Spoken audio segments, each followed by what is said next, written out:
아니 시험이랑 무슨 상관이야? 아니 계약은 해야지. 언제까지 집에서 들어? 가서 걸리면 어떡해요?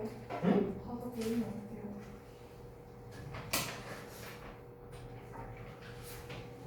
그렇게 따지면 지금 학원도 괜찮아 연세야. 그렇게 따지면 학원은 여기는 잠깐이고. 잠깐이요? 계속 나오고 있는데. 아니 잠깐 몇 시간만 있으면. 아 있는 시간이. 뭐 그렇죠. 근데 이제 글쎄요 걸리면 어떡하냐고. 뭐 죽지 뭐. 아니 근데 걸리면 어떡하지? 나한테 물어봐봤자 내가 뭐라고 말해요. 네. 아니 뭐 계약을 내가 결정하는 것도 아니고. 네. 저기 뭐 교육부나 이런 데서 결정하는 건데. 뭐 아무튼 그래서 아마 이제 고3, 중3 먼저 순서대로 이렇게 계약을 하고 뭐 그럴 계획인 것 같습니다. 근데 이제 또 모르죠. 또 어떻게 A가 나왔을지 봐야 알 것 같아요. 자 봅시다. 1일 테스트 검사 좀 할게요. 봐봐.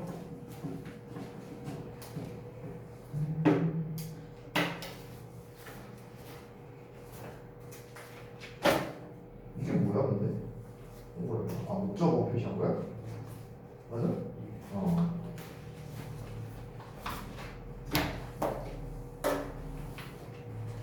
그다음에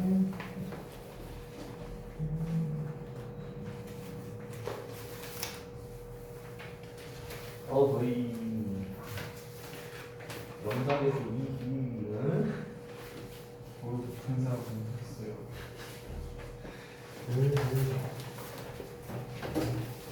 다음 주 월요일에 분사 보는 거죠. 안 알려줄 건데요? 알았어, 이따 끝나고 알려줄게.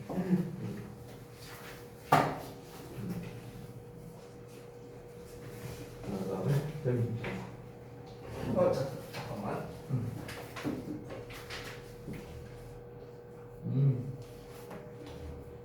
생각보다 나쁘지 않은데? 지난번에 수업 안 왔었는데.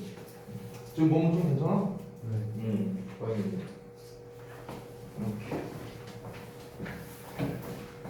자, 1일 테스트 해주도록 하겠습니다. 네, 다음번에 시험 어디 볼지 제가 미리 알려줄게요. 이제. 알려주는 게 나을 것 같아요. 자. 한번 보십시다. 자, 1번부터 볼게. 보시면 안 돼? 왜안 올라가? 그렇죠. 네, 한번 볼게. 자, 일단 바로 안에서 알맞은 걸 고르고 구문 분석하고 해석해라 라는 게 문제였어. 그래서 처음에 메이와 슈드가 나왔는데 사실 조동사 문제는 다 해석하는 문제나 마찬가지지. 그래서 바닥이 젖었어. 너가 조심해야 할지도 몰라. 이러면 말이 이상하잖아. 그렇지? 그러니까 조심해야 한다라는 슈드가 적절하겠죠. 그 다음에 두 번째 He stayed up late last night. 자, 그가 어젯밤에 늦게까지 깨어 있었다. 여기서 이 stay라는 게 이제 머무르다라는 거잖아. 그러니까 이 up한 상태를 머무른다는 거야. 이제 up이라는 건 이제 몸이 올라와 있는 상태를 말하는 거지. 그러니까 몸이 이제 일어난 상태로 늦게까지 있었다. 그래서 늦게까지 깨어 있었다. 이런 뜻이 되는 거야. 그래서 그는 어젯밤에 늦게까지 깨어 있었어. 그는 피곤함에 틀림없다. 피곤할 리가 없다가 되겠죠. 캔낫이 되면. 그러니까 must가 적절한 정답이 되겠다. 세 번째, she is not here. 그녀가 여기 없어. 그녀가 out for lunch 하고 나왔으니까 뭐 점심 먹으러 나갔다라는 대충 뭐 이런 내용이 나올 텐데요. may have gone 하면은 나갔을지도 모른다. should have gone 하면은 나갔어야 했는데 점점점 뭐 이런 의미가 되는 거죠. 그래서 may have gone이 더 적절한 답이 되겠습니다. 자, 다음 넘어가서 4번 보시면 he can't be 또는 he can't have been. 자, 이번에는 차이점이 뭐냐면 왼쪽은 조동사의 동사 원형이 나왔고 오른쪽은 조동사의 have pp가 나왔어. 자, 이거 우리 전에 배웠었는데 조동사에다가 have pp 쓰면 어떻게 해석한다 했었지? 뭐야? 왜 나와? 꿀먹은 머리 마냥 이 자식들아. 어? 자, 그냥 can't를 쓰면은 뭐 할 수 없다 이렇게 되겠지. 그럼 can't의 have pp가 되면은 에이 뭐야 이 자식들아. 자, 잠깐 복습. 자, 조동사의 have pp는 쌤이 그때 아마 필기도 해줬을 텐데 얘는 과거로 해석한다라고 얘기했었어. 과거로 해석한다. 그래서 자 우리가 cannot이라는 게 뭐뭐 일리가 없다 이런 뜻이 있었지. 뭐뭐 일리가 없다. 그래서 cannot have pp가 되면은 뭐뭐였을 리가 없다 이렇게 해석이 된 거야. 알겠어요? 그래서 그럼 결국에 쉽게 말하면 can't be는 현재 시제고 can't have be는 과거 시제가 되는 거거든. 됐어요? 자 그러면 현재인지 과거인지 우리가 어떻게 하는가? 뒤를 보니까 last Sunday가 나왔잖아. 그치? 지난주 일요일이라는 과거를 나타내는 표현이 나왔으니까 아 과거를 뜻하는 cannot have pp를 써야 되는구나. 이렇게 이제 답이 골라지는 거야. 그는 지난주 일요일에 집에 없었을 리가 없다. 됐어요? 쏘리 없었을 리가 없다. 잘못 말했다. 있었을 리가 없다. 잘못 썼어. 미안. 자, 그 다음에 5번.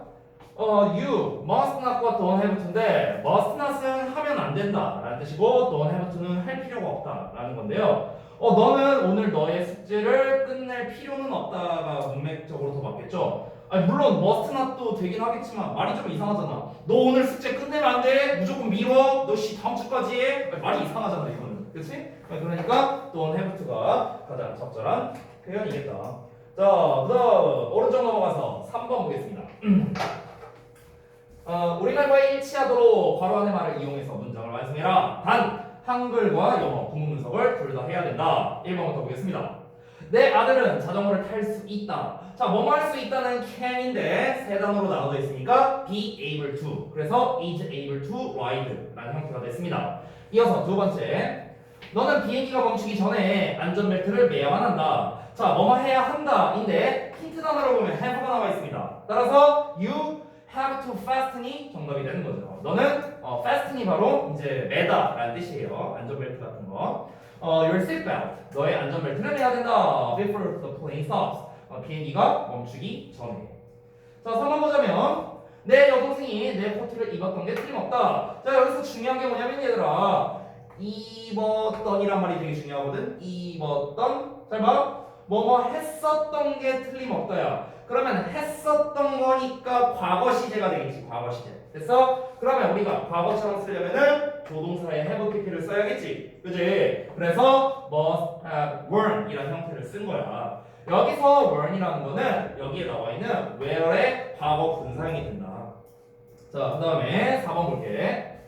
나는 내 지갑을 식당에 놔두고 왔을지도 모른다. 놔두고 왔을지도 모른다. 마찬가지로 과거를 표현하고 있으니까 조동사의 have pp를 써줘야 되는 거야. 그래서 I may have left라고 조동사의 have pp를 써준 거지. 여기서의 left는 잘 알다시피 leave의 과거 분사 형태가 되는 겁니다. 보셨죠?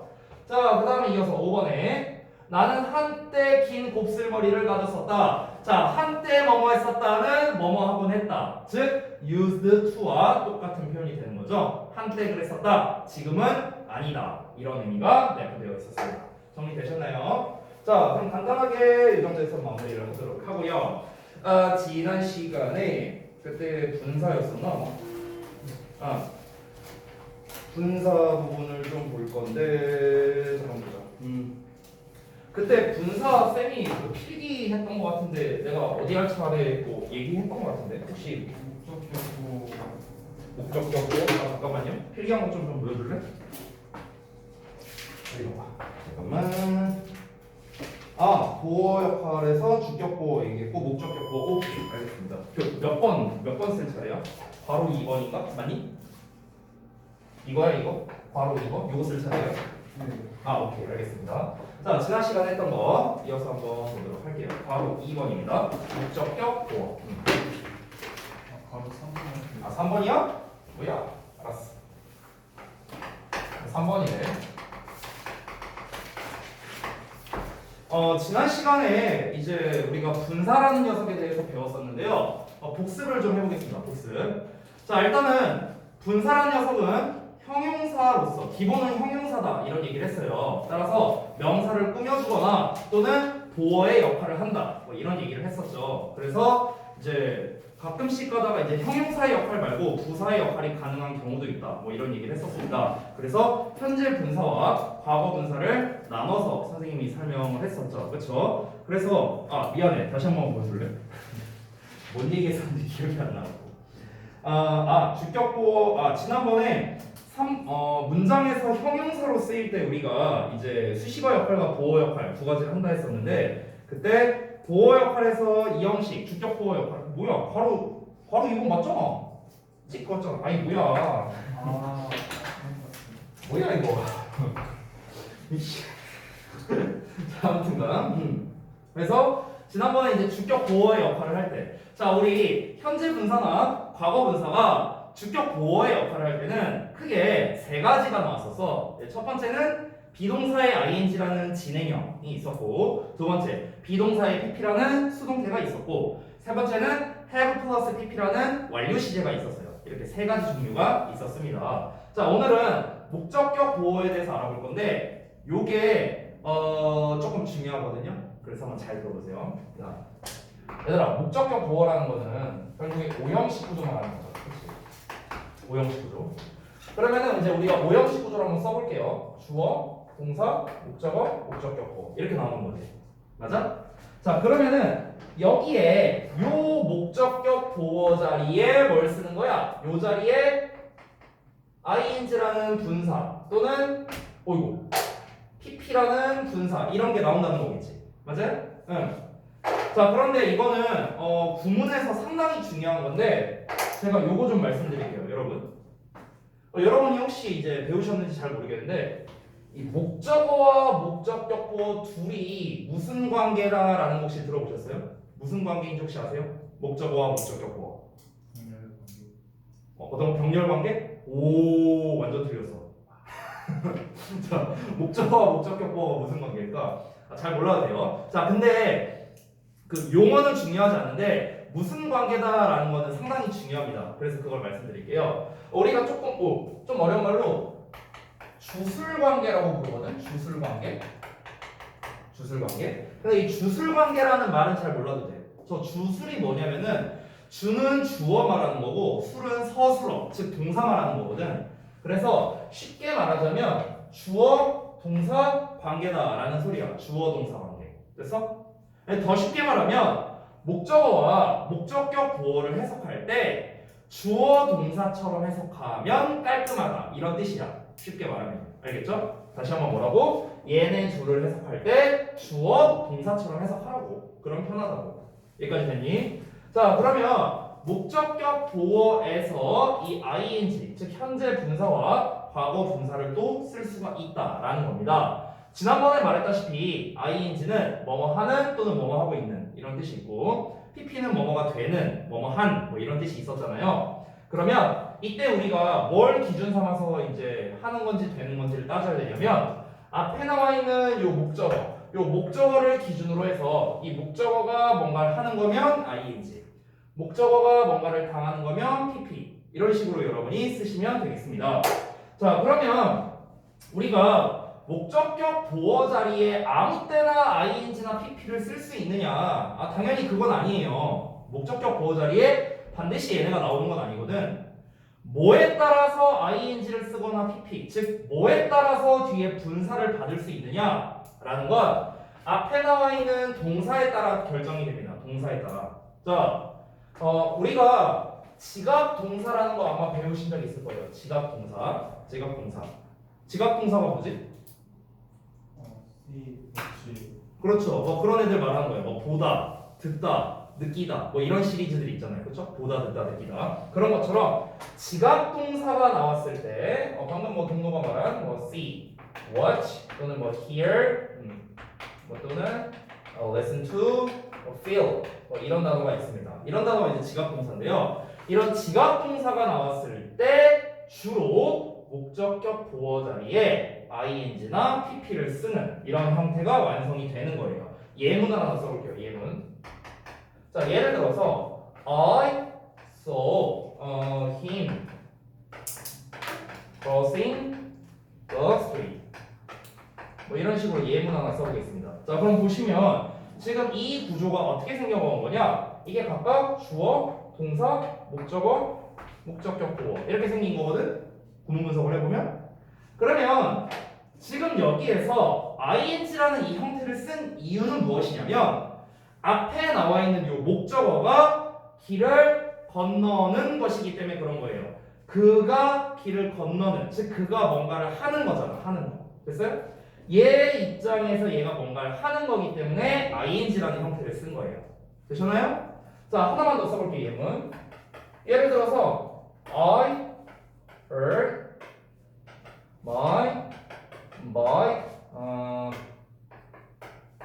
repaired by my father. 그렇게 써볼게요. 예를 들어서. 자, 그럼 얘도 구문 분석을 해보면 나는 들었어. 내 자전거가 수리되는 것을요. 나의 아버지에 의해. 이렇게 되는 거거든. 구문 분석 해보면.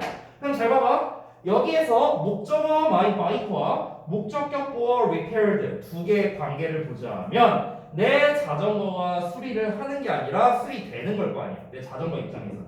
맞아요? 그러니까 과거 분사인 이 PP형을 써준 겁니다. 이해되셨나요? 어렵지 않죠? 됐어요? 자, 여기까지가 이제 지난번에 우리가 문장에서의 분사의 역할 62쪽에 나와 있는 B번에 대한 내용을 말씀드린 겁니다. 되셨죠? 자, 그러면은 제가 이제 좀 종합해서 이제 말씀을 드릴 게 있는데요. 자, 지금 말씀드리는 거는요, 이렇게 생각하면 됩니다. 너네가 우리가 이제 지난 여기까지 설명한 건 뭐냐면 이 분사에 대한 이제 분사라는 게 무엇이냐 개념 설명을 제가 말씀드린 거고요. 지금부터 설명드리는 거는 이걸 알면 시험 잘 볼 수 있어 라고 생각하면 돼. 알겠지? 그래서 쌤이 이렇게 써놓을게요. 자, 별표 쳐놓고 시험 포인트라고 쓰겠습니다. 시험 포인트. 이 시험 포인트는 뭐냐면요. 여러분 잘 들어봐요. 분사라는 녀석이 학교에서 시험에 어떻게 나와? 일단 이걸 알려줄 거야, 쌤이. 얘를 갖고 시험에 어떻게 내지? 이게 첫 번째. 그럼 두 번째로는 그럼 우리가 어떻게 풀어야 돼? 풀이법. 이 두 가지에 대해서 선생님이 알려줄게. 잘 들어봐. 일단 첫 번째, 기출 유형입니다. 즉 시험에서 어떻게 나와라는 건데요. 여러분 유형은요 어떤 걸로 나오는 간에 분사에서는 결국에는 분사에서 낼 거는 하나밖에 없어요.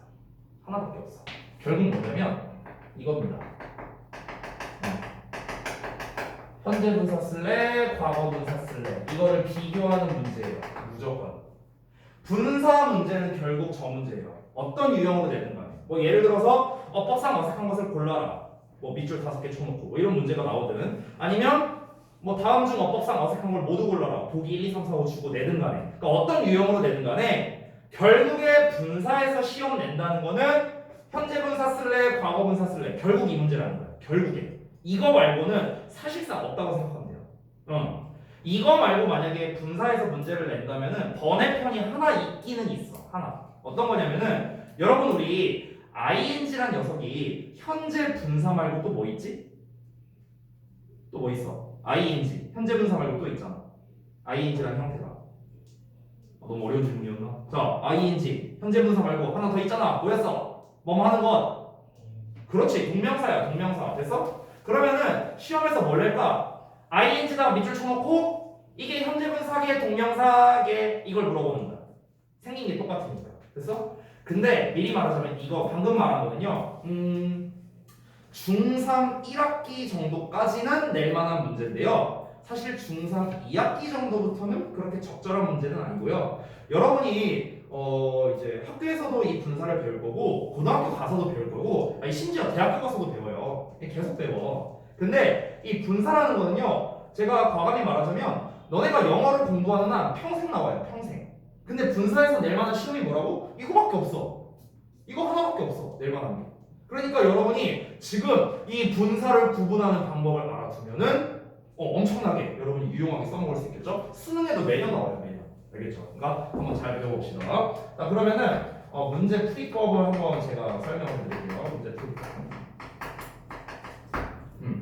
자 현재 분사와 과거 분사를 대체 어떻게 비교할 거냐? 사실 풀이법은요 여러분들 두 가지가 있어요. 두 가지가 있는데 여러분이 어떤 방법을 이용해야 되느냐가 아니라 안타깝게도 두 가지 방법을 다 이용해야 돼요. 그러니까 하나만 이용하면은 좀 한계가 있어요. 한계가. 그래서 일단은 가장 보편적인 방법부터 알려드리겠습니다. 첫 번째는 해석하는 거예요. 근데 해석해라 이러면 이제 너무 성의 없죠? 좀 더 구체적으로 말씀드릴게요. 우리가 해석을 할 때 여러분이 잘 알다시피 현재 분사, 즉 ing는 뭐뭐 하는으로 해석되죠. 그렇죠? 즉 능동의 의미를 가집니다. 자 그리고 과거 분사 pp는 뭐뭐 되는, 즉 수동의 의미를 가지게 됩니다. 이것까지 너네가 다 알아. 이건 다 알아. 다 아는데 여기에서 진짜 중요한 게 있어. 진짜 중요한 거. 잘 들어봐. 아니 ing가 하는 거고 pp가 되는 거라는 건 여러분 다 알아. 근데 뭐가 중요한 거냐면은 누구를 기준으로 누가 하는 건지 누가 되는 건지 이 기준을 잡는 게 되게 중요하다는 거예요. 됐어? 그러니까 예를 들어 우리가 아까 썼던 예문에서 여기를 봐봐. 아까는 쌤이 이 문장들에서 기준을 뭐로 잡았었어? 힘과 마이크를 기준으로 잡았었지. 맞죠? 그래서 얘를 기준으로, 힘을 기준으로 그가 건너는 거니까 크로싱이라 쓴 거고, 여기서는 마이크라는 내 자전거를 기준으로 했으니까 자전거가 수리 된다고 해서 pp형을 쓴 거였잖아. 맞아? 그러니까 해석을 할 때 단순하게 ing 하는 거고 pp는 되는 거야, 이걸 아는 게 중요한 게 아니라 누굴 기준으로 해서 하는 거냐 되는 거냐, 이게 중요하다는 거야. 알겠죠? 그래서 중요한 포인트는 뭐다? 해석은 이렇게 되는데, 그러니까 누구를 기준으로 잡을 거냐가 되게 중요하다는 거야. 누구를 기준으로 잡을 거야. 그 기준을 알려드릴게요. 자, 첫 번째 이건 좀 나눠서 볼게요. 일단 분사라는 게 수식어로도 쓰이고 보어로도 쓰이니까 그걸 좀 나눠서 말씀드리겠습니다. 자, 일단은 수식어로 쓰일 때입니다.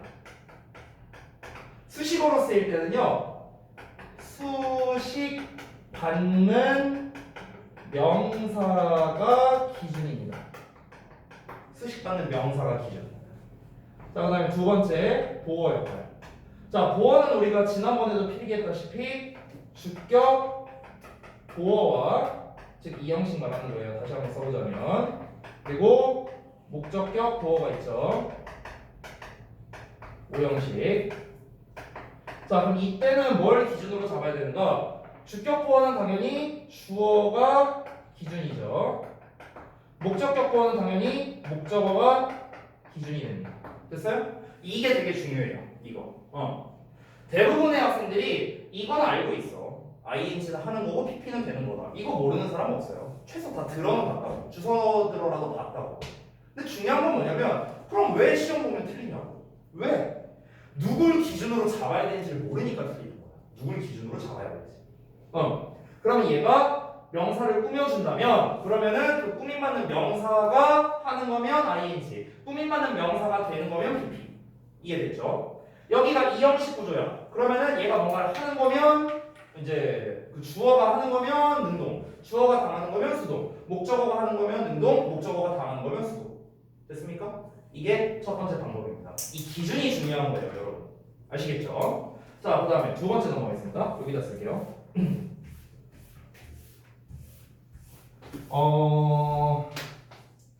잠깐만요. 조금 고민되는데 하나 더 쓸게요. 그냥. 어차피 할 거니까 그냥 3번 쓸게요. 3번. 이거 쓸까 말까 고민했는데 세 번째. 사실 우리가 요 책에서는 아직은 안 배운 건데 여러분이 아마 전에 어법교재에서 아마 배운 적이 있을 것 같아서 그냥 미리 쓰고 넘어갈게. 세 번째는 분사구문이야. 분사구문. 분사구문. 자, 분사구문이 혹시 뭔지 모른다 하더라도 여러분 관계 없습니다. 어차피 뒤에서 배울 거예요. 자, 분사구문에서는 이제 누가 기준이냐면요. 얘도 사실 분사구문이 종류가 두 가지 버전이 있거든요. 그러니까 앞에 주어가 나오는 경우가 있고 주어가 안 나오는 경우가 있어요. 그래서 이걸 좀 나눠서 설명드릴게요. 일단은 잠깐만. 바로 앞에 있는 주어가 일단 기준입니다. 바로 앞에 나온 주어가 기준. 근데 바로 앞에 주어가 없는 경우가 있어요. 주어가 없을 때. 그럼 바로 앞에 주어가 없을 때는 누가 기준이냐면요. 주절의 주어가 기준입니다. 이렇게 정리를 할게요. 이거는 분사구문 들어가면 조금 더 제가 자세히 말씀드리겠습니다. 그래서 바로 앞에 있는 주어가 하는 거면 ing, 당하는 거면 pp.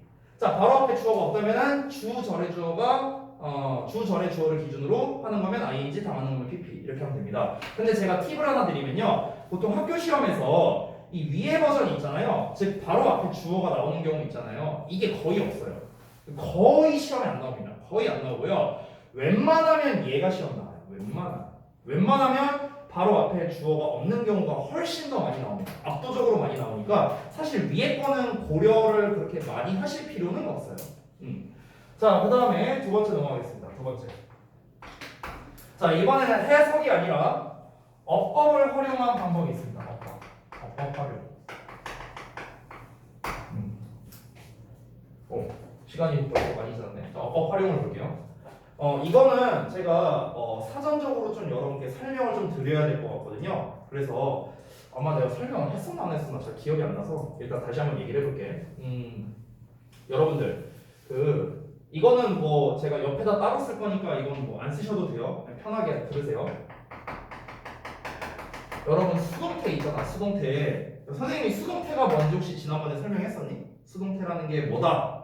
이게 안 했나? 내 기억이 안 나고 없어 너무 많이 들어가서 자 설명을 해줄게. 보통 내가 학생들한테 수동태가 뭐냐라고 물어보면은 대답이 둘 중 하나야. 첫 번째 뭐뭐가 되다요. 두 번째 비동사의 pp요. 이 둘 중에 하나로 답이 나와요. 다 맞는 말이야. 다 맞는 말인데 수동태라는 거에 대한 개념을 제가 물어볼 때요. 제가 답을 어떻게 해주냐면은 수동태라는 건 목적어 입장에서 서술하는 걸 말한다고 한다. 저는 이렇게 말을 해줘요. 이게 무슨 말이냐? 봐봐. 이 수동태 반대 개념이 뭐야? 능동태잖아. 능동태. 그치? 능동태는 뭐냐면 주어 입장에서 서술하는 걸 능동태라거든요. 예시 들어볼게요. 그냥 쉽게 예시. 자, 예를 들어서 내가 준현이를 팼어. 아니 실제로 팬 거 아니니까 걱정하지 말고. 자, 내가 얘를 때려. 그럼 잘 봐. 여기서 쌤이 한 행동은 때리다야. 때리다. 맞지? 자, 그럼 이 패다를 한 사람이 선생님이지. 선생님. 그치? 그럼 선생님은 뭐야? 주어죠. 주어. 중요한 뭐가 되는 거야? 목적어가 되는 거죠. 됐어요? 목적어라는 건 뭡니까? 이 행동을 당하는 사람이 목적어잖아. 행동을 하는 사람이 주어고요. 됐어요? 그럼 잘 봐봐. 주어인 선생님 입장에서 서술을 해보면 선생님이 중현이를 접했다. 이게 능동태가 되는 거야. 오케이? 그러면은 목적어인 중현이 입장에서 말해보자면 중현이는 선생님한테 쳐맞았다. 이렇게 되는 거야. 그래서 뭐가 되는 거야? 수동태가 되는 거지. 됐어? 그러니까 수동태란 건 뭐냐면 목적어 입장에서 말을 하는 거야. 여기까지 이해됐어? 오케이지? 오케이? 됐어? 자, 그럼 잘 봐봐. 잘 봐봐. 여러분 이 상태에서 쌤이 문장의 오형식 한번 써볼게. 이렇게 문장의 오형식. 자, 5형식 썼어. 그럼 봐봐 얘들아. 1형식이랑 2형식은 목적어가 없잖아. 그치? 그럼 1, 2형식은 수동태가 될까 안 될까?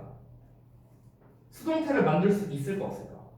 없어. 얘는 1, 2형식은 수동태를 못 만들어. 왜? 아니 목적어 입장에서 말하는 게 수동태인데 목적어가 없잖아. 어떻게 수동태를 만들어? 그러니까 불가능한 거야. 오케이? 그래서 우리가 수동태가 가능한 거는 3, 4, 5형식만 가능한 거거든. 너네가 문법책을 봤을 때 4형식 수동태, 5형식 수동태 이런 거 배워봤을 거야. 한 번쯤은요. 근데 1형식 수동태 이런 건 아마 못 들어봤을 거야. 당연히 못 들어봤죠. 뭐 수동태가 안 되는데. 여기까지 이해되니? 여기까지 왔어? 현서 여기까지 왔어? 오케이? 오케이. 자, 그러면 잘 봐봐. 아니 쌤, 지금 실컷 분사하고 있는데 왜 생뚱맞게 수동태를 하는 거예요? 이제 나올 거야. 잘 봐. 여러분, 이론적으로 1, 2, 3, 4, 5형식 모든 형식에서 능동태는 당연히 가능하겠죠. 주어 입장에서 말하는 거니까. 모든 문장에 주어가 있잖아요. 그렇죠? 그러니까 이론적으로 모든 형식에서 능동태가 가능합니다. 자, 수동태는 3, 4, 5형식만 가능합니다. 여기까지 정리됐죠? 잘 봐요. 우리가 사실 이 1, 2형식의 동사가 한 세트고요. 3, 4, 5형식의 동사가 한 세트거든요. 그래서 이 1, 2형식 동사를 무슨 동사라고 부르고 3, 4, 5형식 동사를 무슨 동사라고 부르거든? 혹시 이름 아는 사람? 아니 틀려도 돼. 몰라도 돼. 알려줄게요 제가. 자 우리가 1, 2형식 동사를 뭐라고 부르냐면요 자동사라고 불러요. 자동사. 들어봤죠? 자동사. 그럼 3, 4, 5형식 동사를 타동사라고 불러요. 타동사. 뒤에 목적어가 오는 동사. 이렇게 됩니다. 됐어요? 뒤에 목적어가 오는 거. 여기까지 정리되니? 그럼 잘 보세요 여러분. 그럼 최종적으로 결론을 내리자면 자동사는 수동태가 안 된다. 이런 결론이 나옵니다. 맞아? 맞아? 자동사는 수동태가 불가능하다. 이런 결론 나오죠. 여기까지 됐니? 여기까지 됐어? 자, 그리고 이 상태에서 또 한번 가볼게요. 내가 3형식 문장 한번 볼게요. 3형식 잘 봐요. 자, 3형식 이렇게 있어. 얘를 우리가 지금 얘는 능동태지, 능동태. 그렇지? 얘를 수동태로 바꾸면 어떻게 됩니까? 주어, 비동사의 PP, 바이의 목적격 이렇게 되죠. 이게 수동태잖아. 됐어요? 이렇게 간 거죠. 이렇게 된 거죠. 여기서 잘 보세요. 얘는 능동이야. 능동태인데 뒤에 뭐가 왔어? 목적어가 왔죠. 됐어요? 비동사의 PP는 수동태죠. 수동태 뒤에 목적어 있어요, 없어요? 목적어가 없어요. 바이의 목적격은 우리가 때에 따라 생략이 가능하기도 합니다. 그럼 얘를 생략해보면 어떻습니까? 아무것도 없잖아. 되니? 그럼 우리가 또 어떤 공식 같은 게 나올 수 있는가? 능동 뒤에는 목적어가 나오지만 수동 뒤에는 목적어가 나오지 않는다. 이런 공식 같은 게 생기는 거야. 또. 여기까지 왔어? 물론 예외는 있어요. 예외. 잘 봐. 1, 2형식은 애초에 능동만 가능합니다. 그렇죠? 수동 자체 불가능. 3형식은 능동이면 뒤에 목적어, 수동이면 뒤에 목적어가 안 온다. 이런 결과가 나왔어. 여기까지 오케이? 4형식은 어때요? 얘는 목적어가 2개니까 능동일 때는 목적어 2개, 수동일 때는 목적어가 1개밖에 안 남겠죠. 얘가 앞으로 빠지니까. 이해돼요? 5형식은 어떨까? 5형식은 목적어 앞으로 빠지니까 수동태면 뒤에 뭐 나와? 보어만 남는 거야. 보어만. 됐어? 여기까지 이해되니? 이해 안 된 사람? 중요히 이해됐어? 뭔 말인지? 진짜요? 내가 물어봐도 답할 수 있어? 왜 갑자기 여기서 왜 끄덕끄덕 알았어 봐봐. 그럼 선생님이 지금까지 수동태 얘기를 했는데 잘 보세요. 그러면 정리해보자. 능동형, 능동을 의미하는 게 뭐야? ing잖아. 그치? 그러면은 능동 뒤에는 뭐가 온다? 목적어가 온다는 거야. 수동 뒤에는 목적어가 안 온다. 이게 기본이야. 이게 기본이야, 기본. 이게 가장 베이직한 형태예요. 가장 베이직한 형태. 자, 그런데 예외가 있죠, 예외. 그 예외는 뭐냐? 자, 능동인데 뒤에 목적어가 안 오는 경우가 있어. 거꾸로. 이건 어떤 경우였어? 자, 능동태인데 뒤에 목적어가 안 와. 이거 어떤 경우일까? 야, 말한 지 1분도 안 지났어. 자동사. 그렇지. 바로 얘가 자동사일 때야, 자동사. 그렇지. 즉 1, 2형식이야, 1, 2형식. 1, 2형식 동사. 됐어? 자, 봐봐 또. 수동인데 뒤에 목적어가 나와. 거꾸로. 그럼 이건 어떤 경우야? 그렇지. 4형식이야, 4형식. 4형식 동사. 수동인데 뒤에 보어가 나와. 몇 형식? 몇 형식? 5형식. 이렇게 돼. 됐어? 응. 그러니까 이 세 마리는 좀 예외적인 케이스고 이 두 마리가 가장 일반적인 케이스예요. 되셨죠? 응. 그러면은 지금 현재 우리 여러분의 고등부 선배들은 어떤 문제를 어떻게 푸느냐? 이 1번 해석하는 것과 2번 어법을 활용하는 것, 이 두 가지를 모두 활용해서 문제를 풀고 계십니다. 잘 봐봐. 우리 62쪽 잠깐 봐볼래? 62쪽 봐봐. 62쪽에 A의 소문자 B번 잠깐 봐볼래? A의 소문자 B번 과거분사 써있는 거 거기 봤니? 거기 보면은 아래 두 번째에 써있는 예문 봐봐. 두 번째 There is a box 찾았어? 거기 봐봐. There is a box filled 하고 나왔어. filled. 그럼 filled라는 게 뭡니까? 수동이죠. 그렇지? 수동이니까 뒤에 목적어 써? 안 써? 안 써. 그러니까 뒤에 목적어 없는 거야. 여기까지 됐어? 자, 아래 분사의 역할에서 소문자 A의 두 번째 예문 봐봐. 두 번째 예문. The man cooking pasta. 찾았니? 거기 봐봐. 쿠킹이야. ing니까 능동이지? 능동이니까 뒤에 뭐가 왔어? 목적어가 온 거야. 파스타. 됐어? 이렇게 풀 수도 있다는 거야. 그런데 여러분이 이제 이 어법을 활용하는 게 이제 이 어법 활용하는 거랑 이 해석하는 거랑 각각의 장단점이 있거든요. 제가 그걸 좀 말해줄게요. 앞에 잠깐 봐봐. 내가 그냥 말로 설명할게요. 자, 해석을 할 때 이제 단점이 있고요. 이걸 활용할 때 단점이 있습니다. 그래서 쌤이 두 가지 방법을 다 이용해야 된다고 얘기를 한 거야. 해석을 활용할 때 단점이 무엇이냐면요. 우리말로 해석하다 보니까 이게 하는 게 맞는 것 같기도 하고 되는 게 맞는 것 같기도 하고 이게 애매한 경우가 있어요. 예전에 쌤이 한 4년, 5년 정도 됐는데 예전에 쌤이 그 고이반이었어. 고이반이었는데 그때 이제 어법 수업을 했어. 근데 이제 학생들이 어법 문제를 하나 풀어왔는데 얘네가 다 틀려오는 거야. 뭔가 하고 봤어. 뭔가 하고 봤는데 이제 분사구문 문제였거든. 근데 이제 문제가 아직도 대충 기억나는데 문제가 뭐였냐면은 performing 슬래 performed 슬래라는 문제였거든. 문제가 이거였어. 근데 이 녀석의 의미상 주어가 뭐였냐면요. 오케스트라였어. 오케스트라. 그러니까 애들이 헷갈리는 거야. 아니 오케스트라가 연주하는 건가? 오케스트라가 연주되는 건가? 여러분 어때요? 오케스트라가 연주하는 것 같아요? 오케스트라가 연주되는 것 같아요? 너무 잘 모르겠는데. 그러니까 이 친구들이 왜 헷갈렸냐면은 오케스트라라는 게 만약에 어떤 그 악단을 말한다고 쳐봐요. 악단, 어떤 밴드를 칭한다고 생각해봐. 그러면은 당연히 공연을 하는 거겠죠. 그렇죠? 밴드라고 생각하면요. 근데 오케스트라라는 게 밴드가 아니라 어떤 연주의 일종이라고 생각해보면 그럼 연주가 되는 거겠죠. 그러니까 이 친구들은 문제가 뭐였냐면 오케스트라라는 거의 개념을 몰랐기 때문에 못 푼 거예요. 아니 근데 우리가 영어 문제를 하는데 오케스트라가 뭔지까지도 알아야 돼? 그렇잖아. 그러니까 이제 이게 우리말로 해석할 때 문제가 생기는 거야. 아니 오케스트라가 연주하는 것 같기도 하고 오케스트라가 연주되는 것 같기도 하고 이게 헷갈리는 거야. 이런 문제가 생긴다는 거지. 이해됐어? 그러니까 지금 말한 것처럼 해석만 하려고 하다 보면은 우리말로 해석할 때 헷갈리는 경우가 있다. 이게 가장 큰 문제인 거야. 됐어? 이게 단점이야. 이게 단점. 자, 그럼 거꾸로 어법 활용을 볼게요. 어법 활용을 하는 거의 최고 장점은 당연히 그겁니다. 되게 빨리 풀 수 있어요. 그냥 뒤에 목적어 있냐 없냐만 보면 되잖아. 그렇지? 그래서 3초면 풀 수 있어. 3초면 풀 수 있어. 자, 그런데 치명적인 단점이 있습니다. 자, 두 가지가 있어요. 단점이. 첫 번째는 뭐냐면요. 이 어법 활용해서 문제를 푸는 게 모든 경우에 되는 게 아닙니다. 모든 경우에 되는 게 아니에요. 자, 안 되는 경우가 두 가지가 있습니다.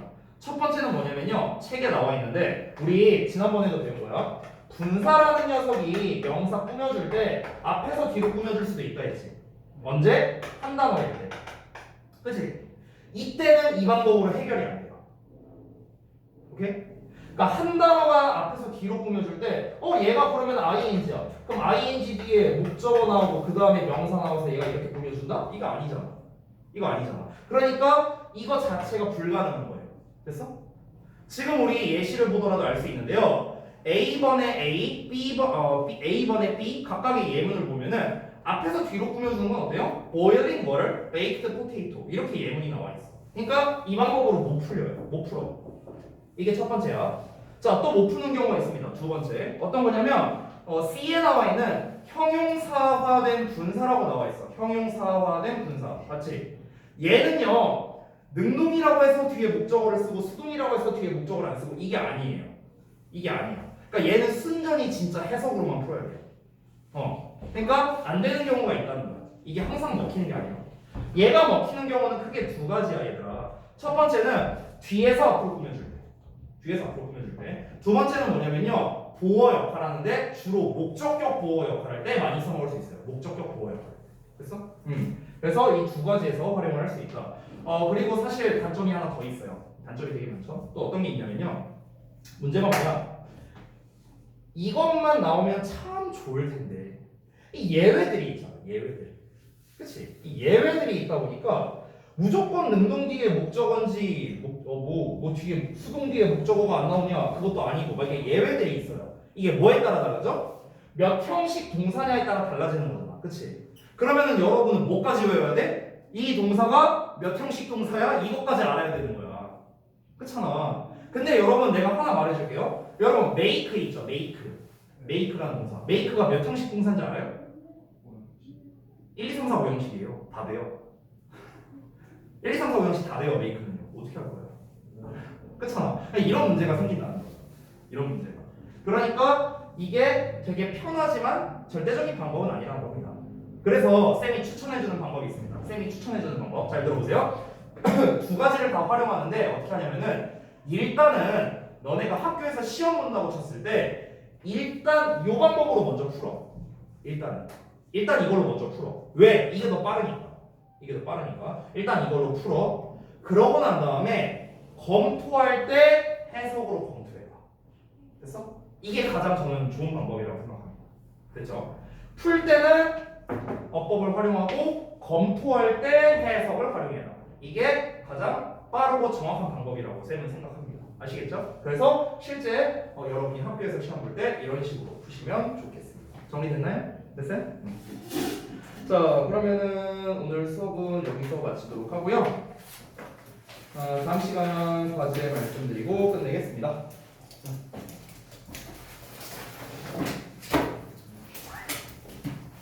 잠시만요. 일단 교재는 뭐 우리가 이제 더 풀 거는 없을 것 같긴 한데 뒷부분이 있구나. 그 뒷부분에 그 이제 64쪽에 있는 내용은 제가 설명은 안 했지만 사실 이거거든요. 이거예요. 이거랑 똑같아서 이 부분을 좀 해볼게요. 그래서 본교재는 65쪽을 문제 풀고 그다음에 질문 체크 후에 페이지 적어 놓으시면 됩니다. 마찬가지로. 그 다음에 워크북. 워크북은 뭐 그 다음이겠죠? 14페이지인가? 잠깐만. 워크북이 이건 근데 워크북이 너무 짧고 이 교재 14페이지. 그리고 테스트. 다음 시간에 테스트는요. 분사 개념 테스트 보겠습니다. 분사 개념 테스트. 됐죠? 자, 고생들 했어.